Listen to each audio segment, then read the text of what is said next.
We have 38 trillion microbes in our body.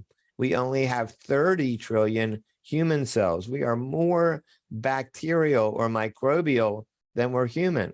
And these have to be treated properly.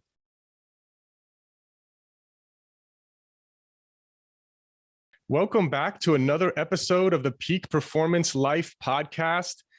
If you're a repeat listener, if you could please do us a quick favor. We don't do external advertisements here. So I just want to ask, if you are a repeat listener, if you could please rate, review, share this if you get value out of it. We would greatly appreciate you spreading the word. Where the purpose of this podcast is to deliver value to you and teach you some things that hopefully you've never heard before. And I'm very confident that with our guest today, Dr. Al Danenberg, who has an incredible story.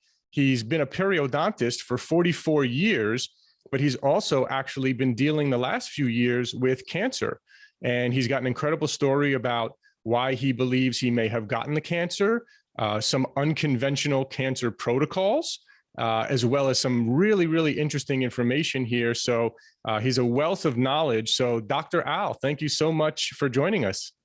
Well, thank you for the opportunity. And I also love to share. So this is a perfect way to do it.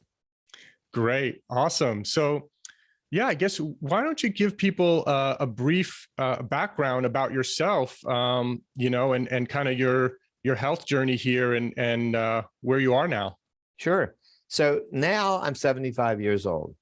And in 2018, I was 71 years old, practicing at that point for 44 years and doing quite a number of lectures and seminars around the country and writing and incorporating my concepts of rather cutting edge periodontics using a very special laser to regenerate bone, which is quite unique in gum disease treatment, as well as incorporating concepts of nutrition, which were based on a paleo diet and a paleo lifestyle. So I was traveling and speaking, and during this period of time by September 2018, I was developing some pain in my shoulder that moved to my back, moved to my chest. And the kind of pain was the pain that just lingered. It just didn't go away. So I went finally to my physician, who's a buddy of mine, and we had known each other for about 35 years, so a long time. And he did some blood tests, and none of the blood tests showed anything significant except one blood test, which was called a C-reactive protein, that showed very significant systemic inflammation in my body. We didn't know why that inflammation was there. He then ordered an MRI, and eventually the MRI came back, and my physician suggested that he thought I had either multiple myeloma, lymphoma, or leukemia. And here, these are three cancers. How can a healthy guy doing what I've done have cancer? That's not possible. So finally, I get to be referred to an oncologist. He diagnoses me with a cancer, a malignant bone marrow cancer, specifically IgA kappa light chain multiple myeloma. And part of the complications why I had pain was that I also had significant lytic lesions, which are holes in the bone, like a person with severe osteoporosis, that was causing a variety of bone fractures.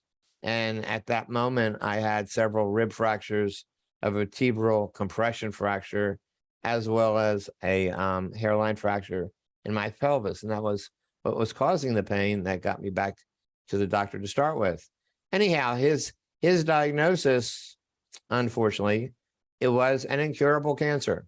He wanted me to get into chemo the next day, and I refused chemo because I didn't want to have something that was going to damage my immune system further. My cancer was incurable anyhow, and my only interest was not living long. It was living a quality of life. He agreed with me. He actually is my cancer oncologist today.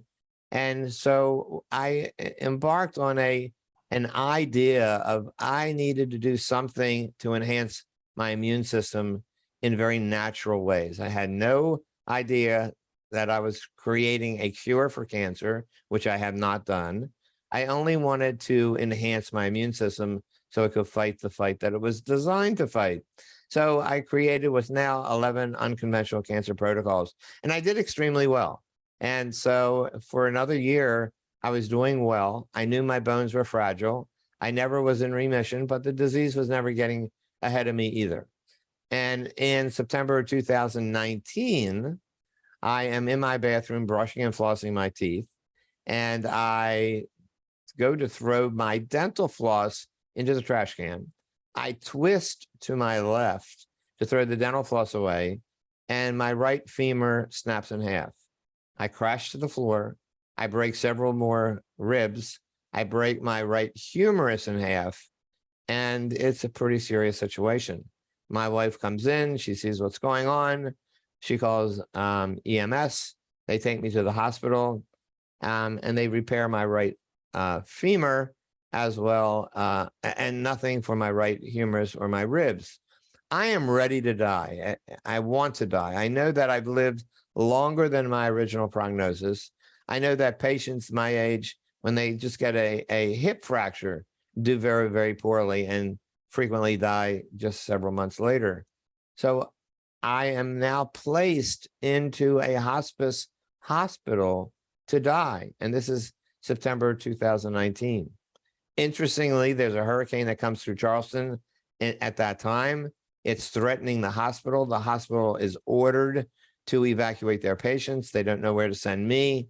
My wife's an RN. She arranges for a hospital bed, gets me into my home. I am still in hospice. That hurricane comes and goes. And here I am dealing with hospice at home. My wife is a very strong-willed woman. She gives me some tough love. She wants me and insists that I get back on my unconventional cancer protocol. She gets a physical therapist in. He helps me, gets me to the point where I can get out of a bed and start using a walker. And I reject hospice. I revoke hospice. And I go to my oncologist the following month, which is October 2019, and he's shocked that I'm still alive. We have a great conversation. We're talking about some immunotherapy drugs that are not chemo, but they help enhance my immune system, newly approved drugs that we were going to use.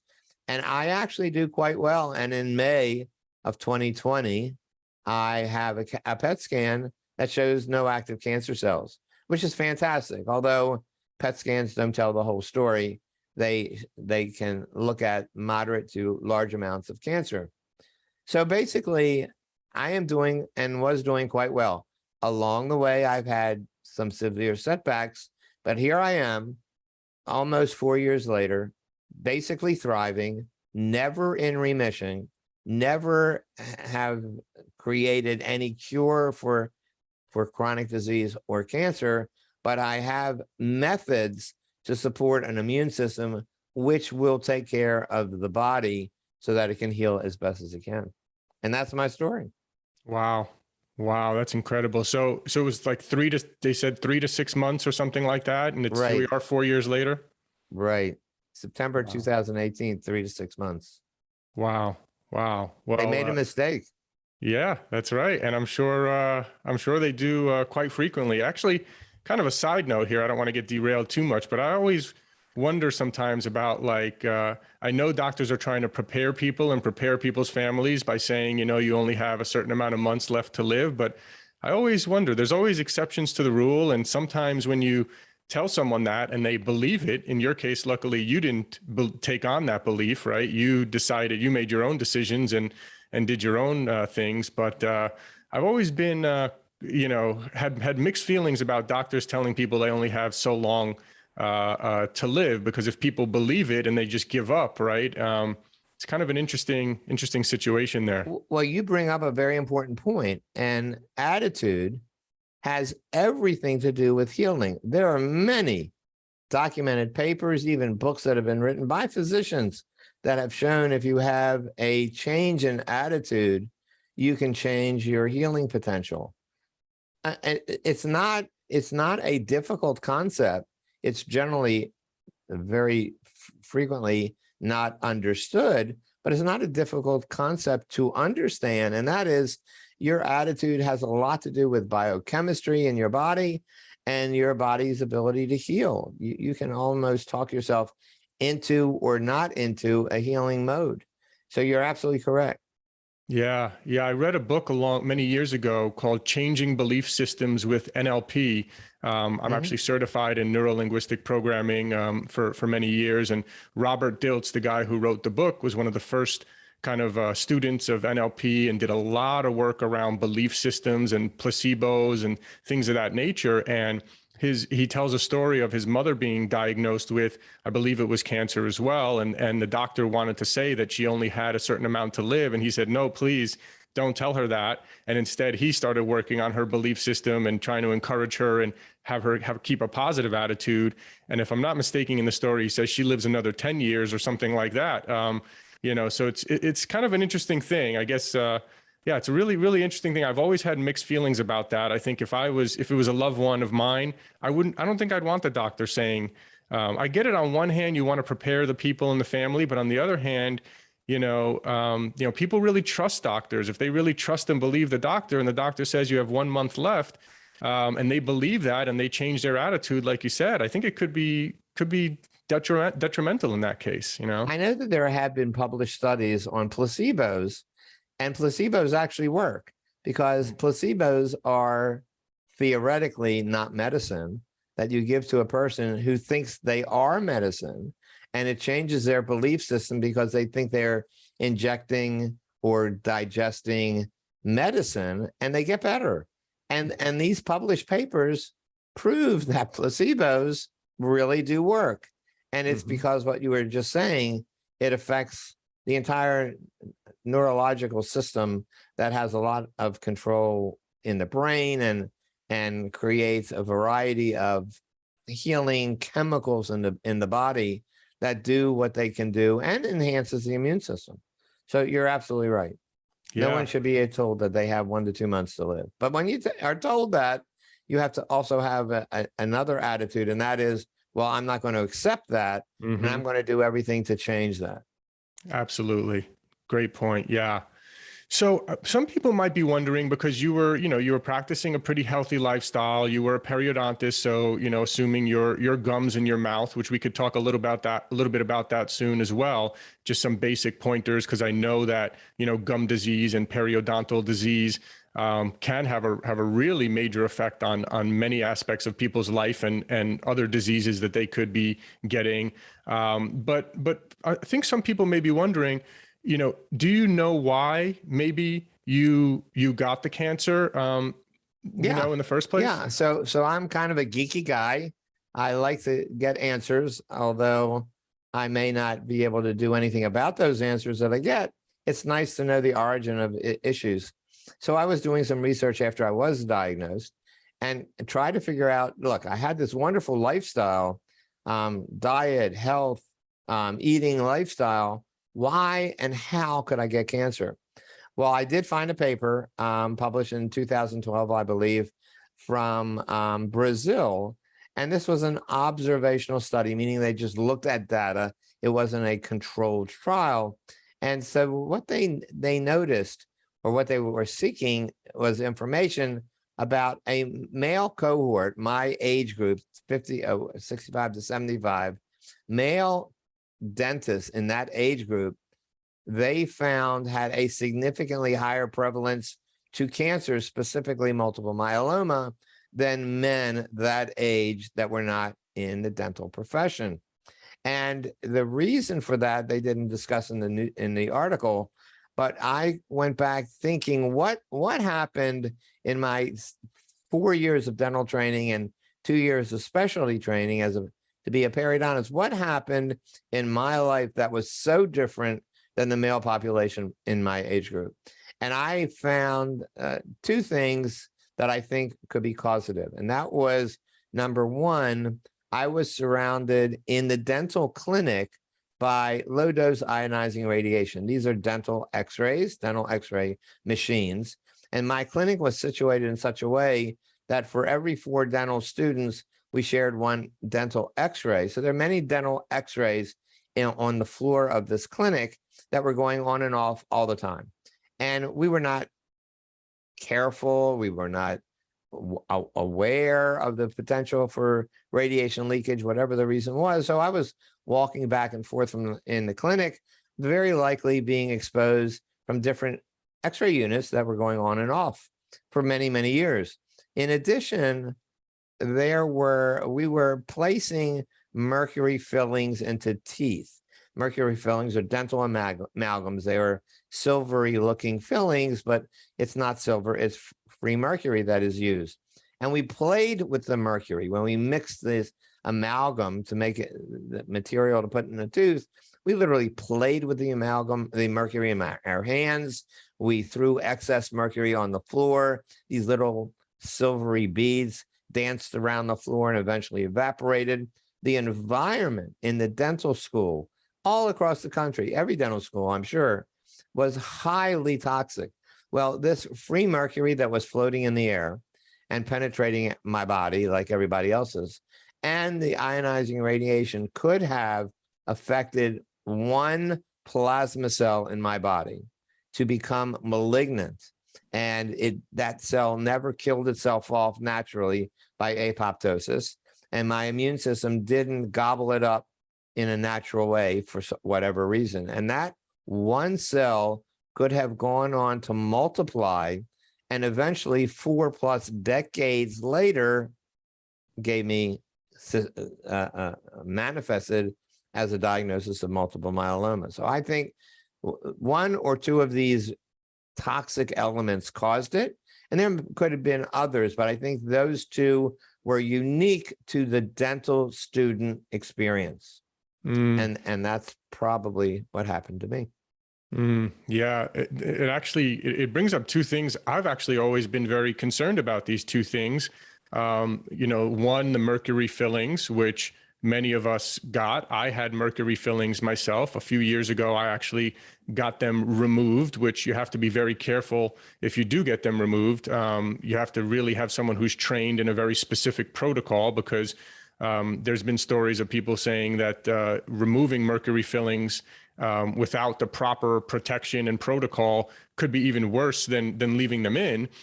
So I know I went to someone who was trained in a very specific protocol and removed my mercury filling just because I was afraid of having that in my teeth long term. I'm sure there's many others that have mercury fillings. Hopefully these days they're not doing mercury fillings anymore. Well, unfortunately, that's not true. Oof. As a matter of fact, the dental schools require dentists to fill teeth in the dental clinic with mercury fillings. Oof. Still. So the ADA still approves mercury fillings. That's the American Dental Association. The FDA, the Food and Drug Administration, still approves mercury fillings. Now, this past year, it was the first time I think that they made a statement that, well, if you're pregnant or if you're that young, certainly maybe mercury fillings might cause some harm, but they generally say they don't. And that's a sad situation, because I think in Europe, for the majority of countries, and I'm not sure about this statement, but I think they have outlawed or removed mercury from the dental curriculum and in dental practice. But today in the US hasn't been removed, and that's interesting, isn't it? Wow. Wow. Yeah, I would. So just for our listeners out there, if you do need a filling, or if your kids need a filling, yeah, find someone who's not going to use a mercury filling, right? Oh yeah. Yeah. I wrote, I've written many papers, but I have a paper on how to 10 questions to ask your biological dentist. And one of those questions would be, what kind of materials do you use in the mouth? And are you trained to remove mercury fillings in the mouth? Would people be able to find that then on your website? Oh yeah. Well, Doctor? it may not be obvious on the website, but I can send you links to these PDFs that anybody, you can send it to anybody, obviously for free. Not a, it'd be my pleasure. Yeah, we can put those in the show notes. And I know your website is also drdanenberg.com, drdanenberg.com. where you have lots of information on your blog and people can find other information. But yeah, if those aren't on your website, we can definitely put those in the show notes. Sure. I think that's really important. So mercury fillings, that's one concern I had, and people should try to avoid those at all costs. What's your opinion though, if someone does have them, do you think it's worth going through the process of getting them removed by someone who has a correct protocol? Absolutely. Mm-hmm. Would you drink a glass of water that you know has lead in it? Let's say it has not enough lead to kill you, but it has lead in it. Would you knowingly drink that glass of water? Would you knowingly sprinkle arsenic on your food? Would you knowingly stab your finger with a splinter? I mean, why put an irritant or poison into your body that you know has the potential to do serious harm? Maybe it will not cause you harm today or next week or even a couple years later, but maybe 10 years, 20 years down the road, because of the accumulation of the toxic level, all of a sudden you're manifesting a disease that comes back to the origin of that toxic element. In my mind, we only have control over certain things in our life. Some of the stresses we deal with are that we worry about trying to change what cannot be changed. You know, politics in this world are very severe these days. You may not be able to make a change in certain things in your environment, but you certainly can make a change as to what you put into your body, onto your body. And it only makes sense to do what you can do to not put irritants in your body that damage the gut microbiome, individual cells, and anything and everything that goes into the normal pathways of metabolism in the body. So the answer to your question, although I've gotten a little out of off the path, is in my mouth. If I had mercury fillings and I knew the potential harm, I would do everything I could do to remove them in a healthy way. Do you know, last question on this topic before we move on, I can't remember the name, but isn't there the name of like some sort of protocol that you should look for a dentist who's trained in this sort of protocol? The International Academy of Oral Medicine and Toxicology, IAOMT.org, I think, has a certified program where they call it the SMART, SMART program. Can't remember what the letters stand for right now, but basically it's a safe removal of mercury fillings. And there are very specific protocols that a dentist needs to adhere to make it safe to remove these fillings. For example, if you have a filling that is mercury filling and you want to remove, and you go to a general dentist that doesn't practice these protocols, they'll drill the filling out. Well, when they drill the filling out, they vaporize and volatilize all of the mercury that's in that filling. It gets under your tongue, which gets absorbed into your bloodstream instantly. You inhale it, it gets into your lungs. You can swallow it, it gets into your gut, and it gets into the environment for the dental office. And that is extremely harmful. If you had mercury fillings, it would be healthier for you to leave the mercury fillings in your teeth instead of having them removed in such an unhealthy way. But if you're doing it in a healthy way, which has a lot to do with the protocols of filtering and whatever, then absolutely, in my mind, you should have this potentially toxic free mercury, and the gases off gas themselves 24 hours a day, 7 days a week. It's constantly emitting free mercury into your body. The quantities are very low, but it's additive. So I would have those removed in a healthy way. And the protocols need to be adhered to remove those in a safe way. Yeah, that's great. Great information there, because I know so many of us have had or could potentially still have, unfortunately, So that's great. So the other thing I want to ask you about before we get into your unconventional cancer protocols that have done so great for you, you look great, by the way, you sound great, you're mentally and physically looking great. So yeah, just congratulations on that. Well, thanks. But actually, before we jump into those unconventional protocols, the other thing that you mentioned that always concerns me as well, and maybe I'm overly concerned about this, but X-rays, right? So I try to avoid getting the X-rays. The dentist is always like, you need to get an X-ray now. It's like, well, can I wait another year? I'm trying to push it off as long as I can. Some dentists say that they have very low radiation machines, or that their machine uses no radiation. Am I overthinking that? And is an X-ray once a year not a big deal? What's your opinion on that? What a question to ask. Let me just tell you, I am writing a blog that I'll post this Sunday called Dental X-rays. Why, what kind, and how often?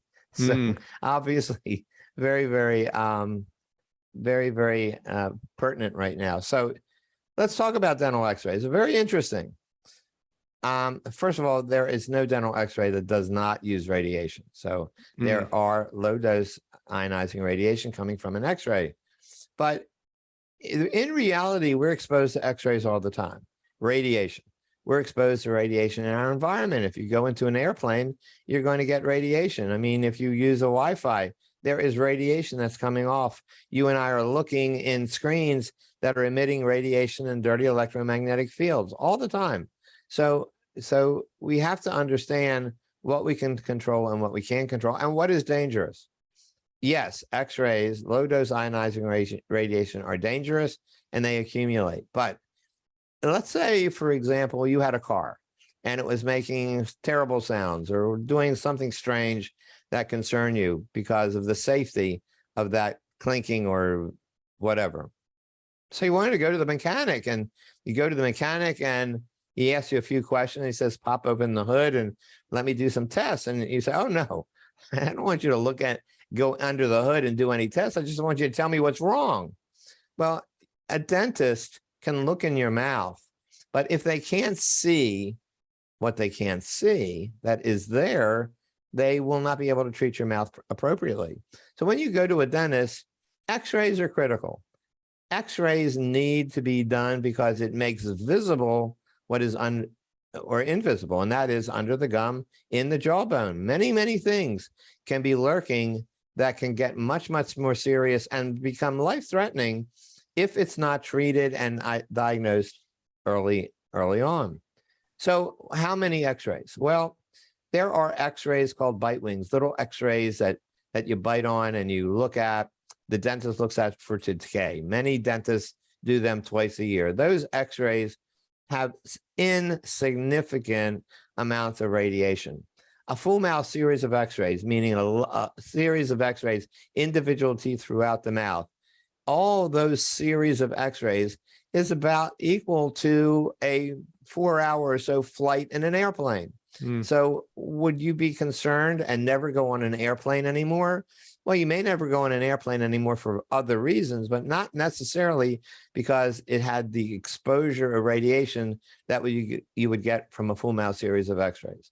So the fact is that there is not a significant amount of radiation that you're going to absorb on an occasional X-ray.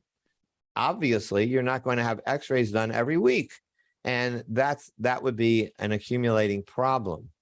The other thing is, today, most offices, I'm not even sure even if any offices use the old X-ray techniques, use now digital X-rays. And digital X-rays have been shown to literally reduce up to 90% of the amount of radiation that you would have gotten from conventional X-rays in days gone by.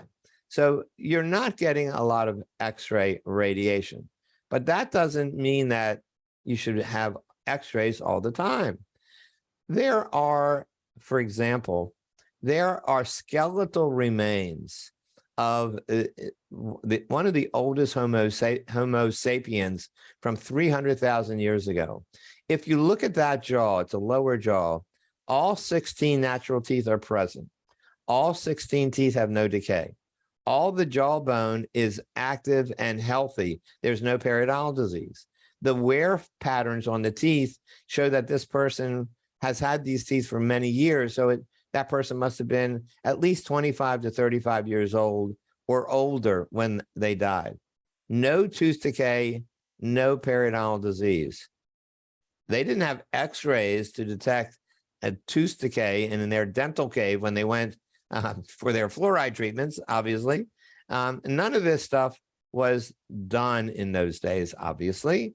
And their mouth was healthy. Why was their mouth healthy? Well, it had to do with diet and chemicals and all kinds of other issues.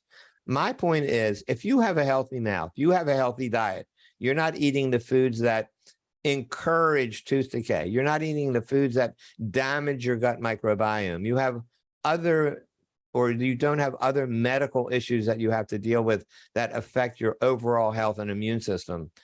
Because of that, and you have good oral hygiene, meaning that you know how to keep your mouth clean, you don't have to have x-rays all the time. But the first visit to the dentist, it requires a baseline. So they need to take a series of x-rays to look and see where you are, but you don't have to have new x-rays each time unless issues start to come up. The dentist looks at your mouth and says, well, this is suspicious. Let me look at this. Or changes in your medical history that could contribute to active periodontal disease or tooth decay or other lesions in the jaw. Did that help? Okay. Yeah, that's very helpful. So once every year or once every 2 years would probably be the norm, and you see that being totally fine? If you're a healthy person, meaning all the things that I said in place, once every 5 years. It all depends on you and how you present originally. But originally, when you go to the dentist, you've never gone to a dentist before, you have your first treatment in a dental office as an adult, they need the x-rays to see where you are. But then to take new x-rays, I don't believe it's necessary if all these other healthy things are in place. But if you're eating a standard American diet, you're eating cookies and cakes and pizza and drinking beer and drinking soda, and you're doing all kinds of things that could contribute to periodontal disease and tooth decay. You're a smoker, you have other unhealthy lifestyles, you need x-rays much more frequently. Great answers. Yeah. Very, very helpful. And I really like what you say too about, I'm a little bit nutty about the EMF and radiation. I have a little device that I use and I measure, and I actually, right behind us here, my Wi-Fi router is in my office. So I cover it with a material that blocks it. So I'm a little nutty, but that's okay. I go, I like what you said about not worrying. There's certain things, there's going to be cell phone towers, on the highway or when you're driving. Like you said, the airplane, you can't avoid it. Although I do recommend people get TSA pre, so they don't have to go through the circle radiation, metal detector. I've heard those ones are not the best. So I specifically got TSA pre, which is actually great. Saves you a lot of time. You don't have to take off your shoes, and you go through one of the old school metal detectors that you just walk through, not the spinning radiation one. So, those are, little things you can do, but overall there's some things you can't control, but the things that you can, you want to minimize, like the ones we just spoke about. So yeah, that was great information. Let me mention about one thing about the EMF. So dirty electromagnetic fields, you know what they are, basically will damage individual cells and damage the cell membrane. However, there's something else interesting that can offset that. You're mentioning some materials that block it and whatever. Pulsed electromagnetic field therapy, actually, if it's a very well designed mat, for example, most of the mats on the marketplace are inadequate. But if it's a very good quality mat, and they have the technology, they can actually offset those dirty electromagnetic fields to neutralize the damage. So I do use a pulse electromagnetic field twice, sometimes 3 times a day.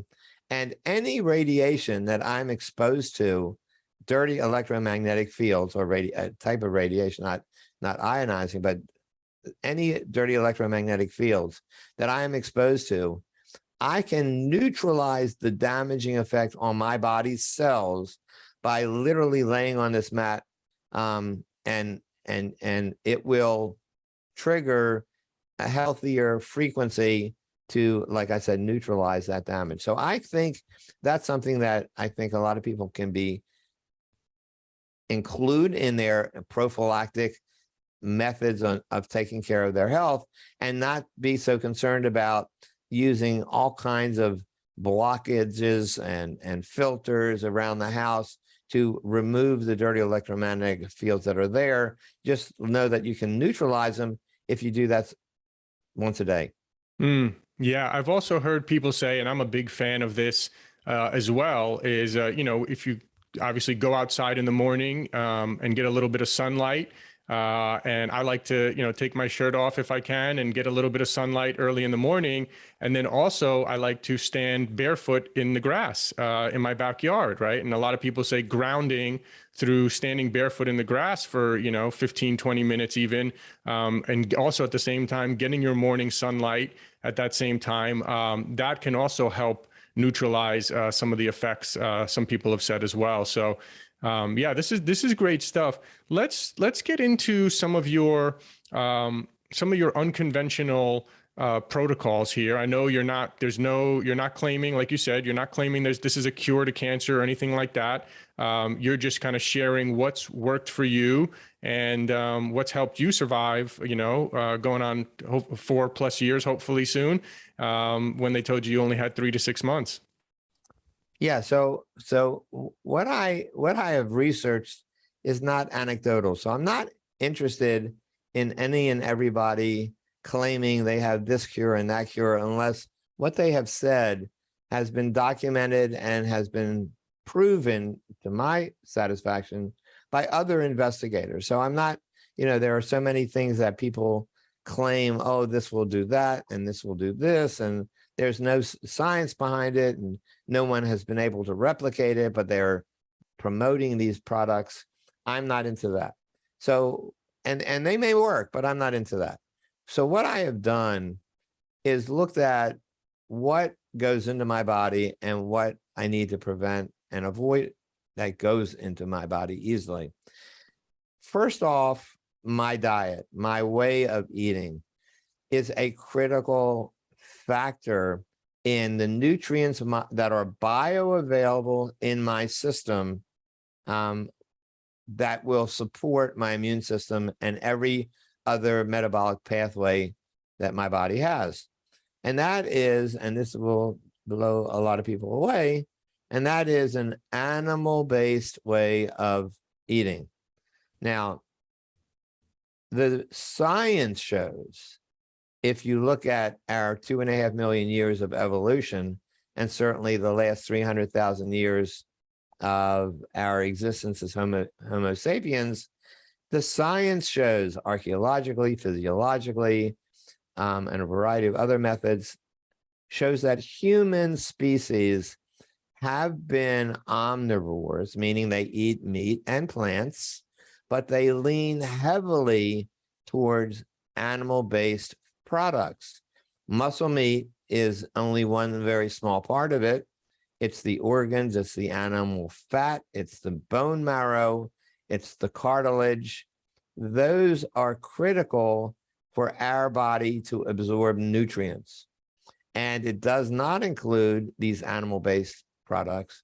There are no anti-nutrients in these products, meaning there are no chemicals that damage our body's ability to absorb these nutrients, nor are there any elements that damage our gut microbiome, which is the balance of bacteria, the garden of bacteria in our body that functions critically. We have 38 trillion microbes in our body. We only have 30 trillion human cells. We are more bacterial or microbial than we're human. And these have to be treated properly. So an animal-based diet is a critical diet. So basically what I do is I eat approximately 90% 80 to 90% by volume on a plate of food. When I eat animal-based foods, meaning I'll eat ruminant red meat animals, which would be beef and lamb, which are highest in bioavailable nutrients, and their organs. And I don't necessarily eat the organs that I cook. I may get organs in a desiccated form when it's coming from a quality company that makes or derives the organs from grass-fed, grass-finished cattle in New Zealand, for example. Every nutrient in that organ is there except the water. They're all active and they're functional in the body. More importantly, not only are they bioavailable, they're in the proper ratios to other symbiotic nutrients, because sometimes you get supplements like zinc and never remember or never even be aware that if you take zinc and no copper, that's going to be extremely damaging to your body. Not to mention the zinc in supplements is unnatural zinc.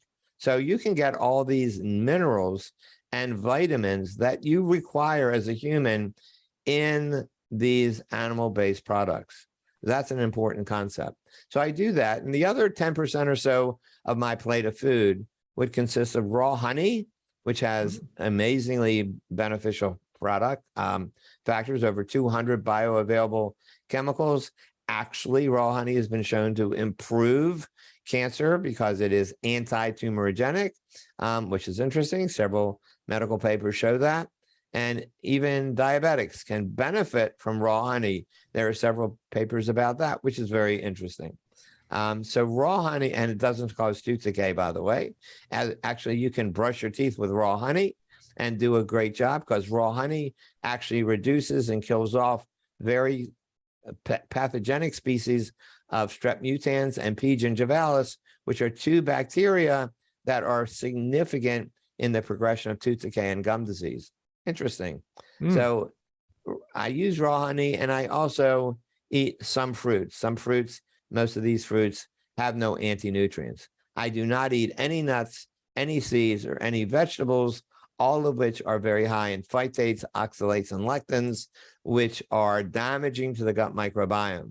Yes, they do have potential nutrients in them, but the other chemicals can bind to those nutrients, so it's not bioavailable. And in addition, some of those chemicals can irritate the gut microbiome and damage the gut, which is highly critical for health. A healthy gut is critical for overall wellness. So my diet is critical. In addition to the diet, I'm drinking water that is natural spring water that is replete with trace minerals. Most of our primal ancestors, if they didn't get their minerals from animal products, they get their minerals from drinking spring water, where the water penetrates the earth, gets minerals from the rocks and all the other formations that the water gets filtered through. And those trace minerals are elements that our body really needs in very, very small quantities, but it needs. I don't drink filtered water that has literally removed all the bad stuff, but also all the good stuff. At that point, it's dead water. I want good natural spring water. And there are various sources where you can get good natural spring water. So that diet, that way of eating, is a critical element to my protocol. The other significant protocol is to maintain a very healthy gut microbiome, meaning what's called alpha diversity, meaning a highly diverse number of species, many, many different species of bacteria in my gut, many, many numbers of each of the species. And these friendly bacteria can crowd out potentially pathogenic bacteria. So my gut is healthy, and I have a healthy layer or epithelial barrier to my gut so that nothing leaks into my circulatory system. If that were to occur, that's called a leaky gut. I would say 80 to 90% of the human population today has a leaky gut. That is a precursor to all chronic diseases, including cancer. So having a healthy diet, having a healthy gut microbiome, and the epithelial barrier being intact are two of the most important protocols that I work with. That's great. Yeah, really, really great information there. So with regards to the healthy gut microbiome, I know we got to wrap up here soon, but did want to ask you, with regards to a healthy gut microbiome, how would someone know if they're getting a diversity, or what are some of the things you're doing to gain that diversity? Are you talking about, some sort of supplement like a probiotic, or are you just Sure. talking about naturally? You will have a healthier gut microbiome if you're eating the way I'm suggesting, Hmm. because the food I'm suggesting to eat supports and nourishes a healthy gut microbiome. In addition to that, you can supplement and encourage healthy diversity of microbiome or individual microbes by using specific types of probiotics. And I only recommend the spore-based probiotics, because spore-based probiotics will be resistant to stomach acid, and they actually can generate in the gut as well as stimulate the natural bacteria in your gut to grow diversely. So that's one way. The other thing is I also use colostrum, which is the first milk that is the mother literally creates once a baby is born. Let's say bovine colostrum. Once the calf is born, for the first 6 hours or so, the mother is only producing colostrum, not milk yet. And colostrum is extremely rich in nutrients and growth factors and immunoglobulins to support the immune system and maintain a healthy microbiome. So I use that. There are other factors that you could utilize to improve the microbiome. For example, one is molecular hydrogen. I do drink molecular hydrogen-rich water a couple times a day. It's a high concentration of molecular hydrogen. It has been shown to be extremely beneficial as a discriminant antioxidant, meaning that it literally neutralizes damaging free radicals, which are hydroxyl radicals, and does not damage free radicals that are important for metabolic pathways, which is quite unique. And that also has been shown to enhance the microbiome in and of itself. There are about 15 years of research in molecular hydrogen, which is quite exciting. Yeah. Wow. Well, I'm glad at Peak Performance, we're kind of on your same page, because we actually sell a colostrum supplement from USA bred, very clean source places. We sell actually grass-fed organ complex as well. We actually sell zinc with copper paired together. And we actually sell molecular hydrogen as well. Wow. So and you and I didn't even check notes before this. That's great. That's right. That's right. Yeah. So, well, this has been, Dr. Al, this has been amazing. You're an inspiration to me. You're an inspiration to people who are listening. You've shared some incredible knowledge here. If people want to learn more from you, what's the best place for them to kind of learn more and follow you? Sure. I have a website, like you mentioned. It's drdanenberg.com, DRDANENBERG.com. My website has many articles, blogs, all kinds of information you could click on, download. Everything is free. The only thing I sell, I don't sell any products. The only thing I sell is my time. I do a 12-week metabolic coaching program, and I have virtual consults with clients all over the world, which is quite exciting. But there's quite a bit of information that you can look at. For the most part, I have some publications that you can download, which are free. There are a couple ebooks on Amazon that they charge $2, $3, $4 for, so it's pretty inexpensive. I also have a new book that's coming out, and it's called Eat as If Your Life Depends on It. We're hoping to get it published, start the publication process in 2 or 3 weeks. So that will be available in print form as well as ebook form. And I'm thinking that it's also going to be available in an audible form. So that's kind of exciting for me. I love that. I love that title. Eat as if your life depends on it. I mean, that's so true. What a great title. Thanks. I encourage everyone to go to drdanenberg.com. That's drdanenberg.com. And again, Dr. Al, thank you so much for sharing your wisdom, sharing your knowledge. It's been an absolute pleasure. You're a real inspiration. And thanks again for coming on the show. Thanks for the opportunity. I love it. Thanks for listening. And just a reminder, if you haven't yet tried any of our Peak Performance products, you get 20% off your first order. We have one of the largest selection of USDA certified organic superfood powders, as well as very high quality supplements. And you get 20% off your first order at buypeakperformance.com. That's www.buypeakperformance.com.